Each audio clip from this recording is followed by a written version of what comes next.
Hi అండి, అందరూ నమస్కారం. నేను మళ్ళీ మా ఫామ్కి వచ్చాను ఈరోజు. సో మా 5 ఇయర్ మాల్లో ఏ స్టేజ్లో ఉందని చూపించే ప్రయత్నం అయితే చేస్తాను. నేను పోయినసారి నాటు బొప్పాయి తీసుకొచ్చానని చెప్పాను కదా.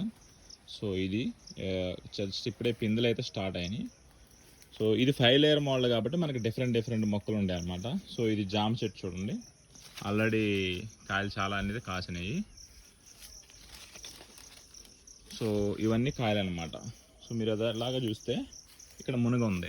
సో మునగ కూడా మనకి కాయలు అనేవి స్టార్ట్ అయినాయి. మీరు చూసినట్టయితే అది ఒకటి మునగ, ఇది ఒకటి మునగ.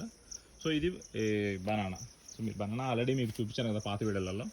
ఇదిగోండి చక్కెరకేళి అలా స్టార్ట్ అయింది ఇక్కడ.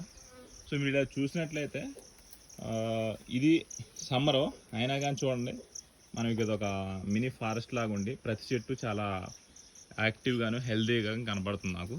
సో ఈ విధంగా మనం ఒక చిన్న మనకున్న భూమిలో ఒక 10% ఒక 20% కేటాయించి ఇలా నాటుకున్నట్టయితే మనకు కావాల్సిన ప్రతి ఫ్రూటు కూరగాయ కానీ మనం పండించుకోవచ్చు. మనం ఇంకా టైం ఉంటే ఇక్కడ ఈ బెడ్ల మీద మనం చిన్న మొక్కలు ఆకుకూరలు కానీ ఏవైతే సన్నకి ఎక్స్పోజ్ అవ్వకుండా ఉండే మొక్కలను మనం పెంచుకోవచ్చు అనమాట. సో ప్రస్తుతానికైతే మాది ఫామ్ ఈ స్టేజ్లో ఉంది. అది చూడండి, అది నాటు బొప్పాయి. అది తెలిసి అది కాయలు కాకుండా పూత పోస్తుంది, మగ చెట్టు అది. సో దానికి మనం ఏం చేయలేం, వదిలేయడం అలాగా. సో ఇవి బనానా.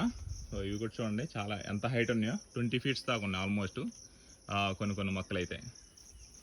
సో ఇట్లా ఉంది మా 5 లేయర్ మోడల్ అయితే ప్రస్తుతానికి.